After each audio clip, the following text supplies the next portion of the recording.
আসসালামু আলাইকুম। সবাইকে স্বাগত জানাচ্ছি। আমি নাসরুল ইসলাম তন্ময়। শুরুতে বিআরবি কেবল সংবাদ শিরোনাম জানিয়ে দেব এই মুহূর্তে হাতে পাওয়া সর্বশেষ গুরুত্বপূর্ণ আপডেট বাংলা সংবাদ। শুরুতেই জানাবো শেখ হাসিনা ও কাদের সহ 7 জনের বিরুদ্ধে হত্যা মামলার আবেদন। মুদি দোকানদার আবু সায়েদকে গুলি করে হত্যার অভিযোগে সাবেক প্রধানমন্ত্রী ও আওয়ামী লীগ সভাপতি শেখ হাসিনা এবং সাধারণ সম্পাদক ওবায়দুল কাদের সহ 7 জনের বিরুদ্ধে মামলার আবেদন করা হয়েছে। মঙ্গলবার ঢাকার চিফ মেট্রোপলিটন ম্যাজিস্ট্রেট রাজেশ চৌধুরীর আদালতে এস.এম. আমির হামজা বাদী হয়ে এ আবেদন করেছেন। এবারে জানাবো 15ই আগস্ট নিয়ে ষড়যন্ত্র ছাত্র জনতা মোকাবেলা করবে। আগামী 15ই আগস্টকে কেন্দ্র করে জাতীয় নির্বাচনের মতো ষড়যন্ত্র চলছে বলে মন্তব্য করেছেন বিএনপির স্থায়ী কমিটির সদস্য ডক্টর আব্দুল মঈন খান। তিনি বলেন, জাগ্রত ছাত্র জনতা সেই ষড়যন্ত্র মোকাবেলা করবে। মঙ্গলবার ঢাকা মেডিকেল কলেজ হাসপাতালে চিকিৎসাধীন ছাত্র জনতাকে দেখতে গিয়ে তিনি এসব কথা বলেন। জানাবো স্বরাষ্ট্র উপদেষ্টা দুর্বৃত্তের ভূমিকায় অবতীর্ণ হয়েছেন। অন্তর্বর্তীকালীন সরকারের স্বরাষ্ট্র উপদেষ্টা ব্রিগেডিয়ার জেনারেল অবসরপ্রাপ্ত সাখাওয়াত হোসেন দুর্বৃত্তের ভূমিকায় অবতীর্ণ হয়েছেন বলে মন্তব্য করেছেন বিএনপির সিনিয়র যুগ্ম মহাসচিব অ্যাডভোকেট রুহুল কবির রিজভী।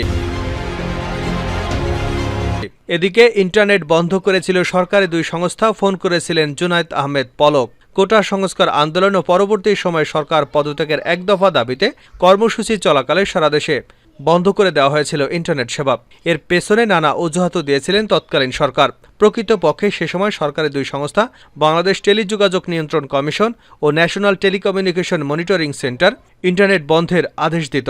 এমনকি তখনকার ডাক ও টেলিযোগাযোগ তথ্য প্রযুক্তি প্রতিমন্ত্রী জুনায়েদ আহমেদ পলকও ফোন করেছিলেন ইন্টারনেট বন্ধ করতে। এবারে থাকছে আয়নাঘরের ভয়ঙ্কর কাহিনী ফাঁস করলেন বিএনপি নেতা সালাউদ্দিন। শেখ হাসিনার শাসন আমলে বিরোধী রাজনৈতিক ব্যক্তিদের আটক এবং নির্যাতনে ব্যবহার করা হতো আয়নাঘর। সেখানে 61 দিন বন্দী ছিলেন বিএনপির স্থায়ী কমিটির সদস্য সালাউদ্দিন আহমেদ।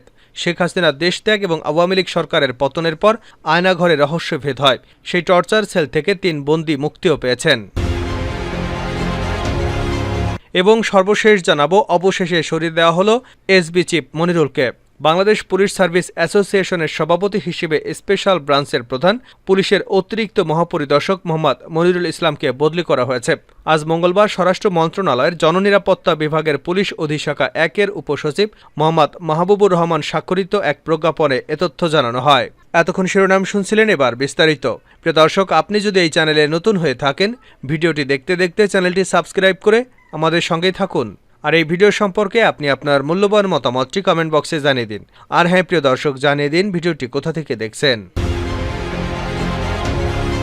শেখ হাসিনা ও কাদের সহ 7 জনের বিরুদ্ধে হত্যা মামলার আবেদন। মুদি দোকানদার আবু সায়েদকে গুলি করে হত্যার অভিযোগে সাবেক প্রধানমন্ত্রী আওয়ামী লীগ সভাপতি শেখ হাসিনা এবং সাধারণ সম্পাদক ওবায়দুল কাদের সহ 7 জনের বিরুদ্ধে মামলার আবেদন করা হয়েছে। মঙ্গলবার ঢাকার চিফ মেট্রোপলিটন ম্যাজিস্ট্রেট রাজেশ চৌধুরীর আদালতে এস.এম. আমির হামজা বাদী হয়ে এ আবেদন করেছেন। এ মামলার অন্য আসামিরা হলেন সাবেক আইজিপি আব্দুল আল মামুন, সাবেক ডিবি প্রধান হারুনা রশিদ, সাবেক স্বরাষ্ট্রমন্ত্রী আসাদুজ্জামান খান কামাল, পুলিশের অতিরিক্ত যুগ্ম কমিশনার বিপ্লব কুমার ও সাবেক ডিএমপি কমিশনার হাবিবুর রহমান।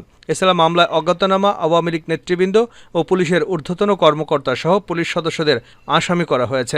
মামলার অভিযোগে বলা হয়েছে, সম্প্রতি কোটা সংস্কার আন্দোলনে হাজার হাজার ছাত্র জনতার মিছিল সমাবেশ করে। ওইসব শান্তিপূর্ণ মিছিলে দেশের বিভিন্ন এলাকায় নির্বিচারে গুলি করে হত্যাযজ্ঞ চালানো হয়। বহু ছাত্র জনতা নিহত এবং আহত হন। গত 19 জুলাই মোহাম্মদপুরের বসিলায় 40 ফিট এলাকায় ছাত্র জনতার শান্তিপূর্ণ মিছিল সমাবেশ করছিল। সেখানেও পুলিশ নির্বিচারে গুলি চালায়। রাস্তা পারাপার হওয়ার সময় স্থানীয় মুদি দোকানদার আবু সাইদের মাথায় গুলিবিদ্ধ হন। তিনি ঘটনাস্থলেই মৃত্যুবরণ করেন। মামলার বাদী বলেন, নিহত সায়েমকে তার গ্রামের বাড়িতে পঞ্চগড়ের বোদা উপজেলার নতুন বস্তি প্রধান হাটে দাফন করা হয়। তার মা, স্ত্রী, ছেলে সন্তান সেখানেই থাকেন। এ কারণে তারা ঢাকায় এসে মামলা করতে অপারগ। এজন্য বিবেকের তাড়নায় আইনের শাসন প্রতিষ্ঠার জন্য তিনি এ মামলা দায়ের করেছেন।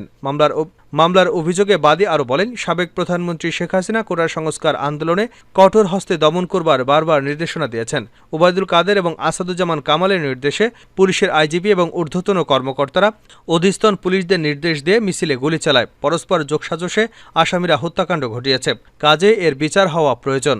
গণ আন্দোলনের মুখে গত 30 আগস্ট দেশ ছেড়ে ভারতে আশ্রয় নেবার পর সাবেক প্রধানমন্ত্রীর বিরুদ্ধে এটি প্রথম মামলা। 15ই আগস্ট নিয়ে ষড়যন্ত্র, ছাত্র জনতা মোকাবেলা করবে মঈন খান।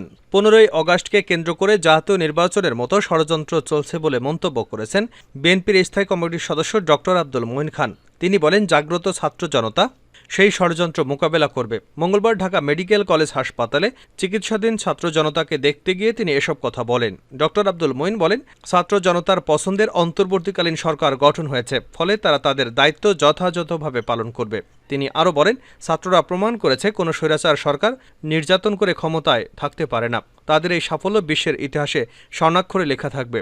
এ সময় বিএনপির স্বাস্থ্য বিষয়ক সম্পাদক ডক্টর রফিকুল ইসলাম জানান, আন্দোলনের সময় গুরুতর অবস্থায় ঢাকা মেডিকেলে 769 জন ভর্তি হন। বর্তমানে ভর্তি রয়েছেন 190 জন।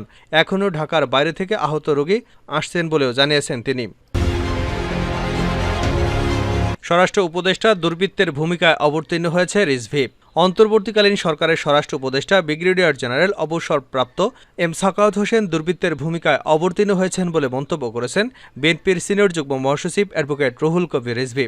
গতকাল মঙ্গলবার রাত 9:30টার দিকে নয়াপল্টনে বিএনপির কেন্দ্রীয় কার্যালয়ের সামনে এক বিক্ষোভ মিছিল শেষে তিনি একথা বলেন। বর্তমান অন্তর্বর্তীকালীন সরকারের স্বরাষ্ট্র উপদেষ্টা ব্রিগেডিয়ার জেনারেল অবসরপ্রাপ্ত সাখাওয়াত হোসেনের পদত্যাগের দাবিতে এ বিক্ষোভ মিছিল করা হয়। রিজভী বলেন, বর্তমান সরকারের স্বরাষ্ট্র উপদেষ্টা ব্রিগেডিয়ার জেনারেল অবসরপ্রাপ্ত সাখাওয়াত হোসেন 1991 সালে পাহাড়ি এলাকার দায়িত্বে ছিলেন। সেনাবাহিনীর জন্য যে গম বরাদ্দ করা হয় সেটির অনিয়মের কারণে তার বিরুদ্ধে ডিপার্টমেন্টাল মামলা হয়। প্রধানমন্ত্রী বেগম খালেদা জিয়া তাকে গম চুরির মামলা থেকে মাফ করে দেন। তার অবদান হিসেবেই তিনি 1/11 সময় বিএনপিকে ভাঙার ষড়যন্ত্র করেছিলেন, একটি কমিটিও দাঁড় করিয়েছিলেন। তিনি কি সার্থক বা সফল হয়েছিলেন? না। তিনি বলেন, সাখাওয়াত হোসেন একজন বিএনপি বিদ্বেষী মানুষ। তিনি কিভাবে ডক্টর মোহাম্মদ ইউনূসের মতো নোবেল বিজয়ী সম্মানী মানুষের উপদেষ্টা হিসেবে নিয়োগ পান? তিনি আমাদের নেতাকর্মীদের উদ্দেশ্য করে বলেছেন, পা ভেঙে দিবেন। তিনি বলেন, আন্দোলনে পুলিশ এবং আওয়ামী সন্ত্রাসীদের গুলিতে আমাদের নেতাকর্মীর পা গেছে, বুক গেছে। এর মধ্যে অনেকেই শহীদ হয়েছেন, অনেকেই পঙ্গুত্ব বরণ করেছেন। একজন দুজন নয়, শত শত বীর ছাত্রদের আন্দোলন এই ফ্যাসিস্ট সরকার শেখ হাসিনা বিমানে করে পালিয়ে গেছে। আপনার মনে থাকা দরকার, আমরা 16 বছর মাথা নত করিনি। গুম করা হয়েছে, খুন করা হয়েছে, হত্যা করা হয়েছে, তবুও আমরা থেমে যাইনি। আপনি বিএনপিকে বিপর্যস্ত করতে চান, 1/11তেই পারেনি, পারবেনও না। আপনি একটি দুর্বৃত্তের ভূমিকায় অবতীর্ণ হয়েছেন। ইন্টারনেট বন্ধ করেছিল সরকারি 2 সংস্থা, ফোন করেছিলেন পলক। কোটা সংস্কার আন্দোলন ও পরবর্তী সময়ে সরকার পদত্যাগের 1 দফা দাবিতে কর্মসূচি চলাকালে সারা দেশে বন্ধ করে দেওয়া হয়েছিল ইন্টারনেট সেবা। তার পেছনে নানা অজুহাতও দিয়েছিল তৎকালীন সরকার। প্রকৃতপক্ষে সে সময় সরকারি 2 সংস্থা বাংলাদেশ টেলিযোগাযোগ নিয়ন্ত্রণ কমিশন ও national telecommunication monitoring centre internet বন্ধের নির্দেশ দিত। এমনকি তখনকার ডাক, টেলিযোগাযোগ ও তথ্য প্রযুক্তি প্রতিমন্ত্রী জুনায়েদ আহমেদ পলকও ফোন করে ইন্টারনেট বন্ধের নির্দেশ দিতেন। মঙ্গলবার এমনটাই জানিয়েছে দেশের অন্যতম জাতীয় দৈনিক প্রথম আলো। পত্রিকাটির ইন্টারনেট বন্ধ করেছিল বিআরটিসি, এনটিএমসি, ফোন করেছিল পলকও। শীর্ষক প্রতিবেদনে বলা হয়, ইন্টারনেট বন্ধের বিষয়টি সে সময় সরকারি সংস্থাগুলোর কেউই স্বীকার করেনি, বরং নানা সময় নানা বক্তব্য দিয়েছেন জুনায়েদ আহমেদ পলক। তিনি সামনে এনেছিলেন ইন্টারনেটের অবকাঠামো অগ্নিসংযোগের কথা। তবে কখন, কোন মাধ্যমে, কোন সংস্থা ইন্টারনেট বন্ধের নির্দেশ দিয়েছিল তার তথ্য প্রমাণ পাওয়া গেছে সংশ্লিষ্ট বিভিন্ন সূত্রে। সরকারি চাকুরিতে কোটা সংস্কারের দাবিতে শিক্ষার্থীদের আন্দোলন যখন তুঙ্গে, এমন পরিস্থিতিতে সারা দেশে 17 জুলাই রাতে মোবাইল ইন্টারনেট এবং পরদিন 18 জুলাই রাতে ব্রডব্যান্ড ইন্টারনেট বন্ধ করে দেওয়া হয়। টানা 5 দিন বন্ধ ছিল সব ধরনের ইন্টারনেট, যাকে বলা হয় কমপ্লিট শাটডাউন। পরে সীমিত পরিসরে ব্রডব্যান্ড চালু হলেও হাতের ইন্টারনেট বন্ধ ছিল আরও 5 দিন। আর সামাজিক যোগাযোগ মাধ্যম ফেসবুক এবং হোয়াটসঅ্যাপের মতো সেবা বন্ধ ছিল 13 দিন। ওই প্রতিবেদনে বলা হয়েছে, গত 15 জুলাই দিবাগত রাত 12:30টার দিকে বিআরটিসির ইঞ্জিনিয়ারিং অ্যান্ড অপারেশনস বিভাগ থেকে হোয়াটসঅ্যাপে শাহবাগ ও ঢাকা বিশ্ববিদ্যালয়ের রাজু ভাস্কর্য এলাকায় মোবাইল ইন্টারনেট বন্ধের নির্দেশ দেওয়া হয়। এর প্রায় আধা ঘন্টার মধ্যে আরেক নির্দেশনায় ঢাকা বিশ্ববিদ্যালয়, জাহাঙ্গীরনগর বিশ্ববিদ্যালয়, চট্টগ্রাম বিশ্ববিদ্যালয়, রাজশাহী বিশ্ববিদ্যালয় ও সিলেট শাহজালাল বিজ্ঞান প্রযুক্তি বিশ্ববিদ্যালয় ইন্টারনেট সেবা বন্ধের জন্য বলা হয়।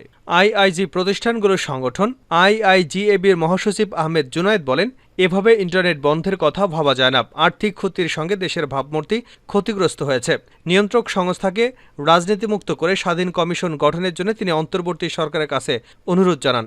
এদিকে ইন্টারনেট সরবরাহের সঙ্গে যুক্ত বেসরকারি প্রতিষ্ঠানগুলোর একাধিক কর্মকর্তা বলেছেন, ইন্টারনেট বন্ধের নির্দেশের ক্ষেত্রে দ্বিমত করা হলে লাইসেন্স বাতিল সহ নানা ধরনের হুমকি দেওয়া হতো।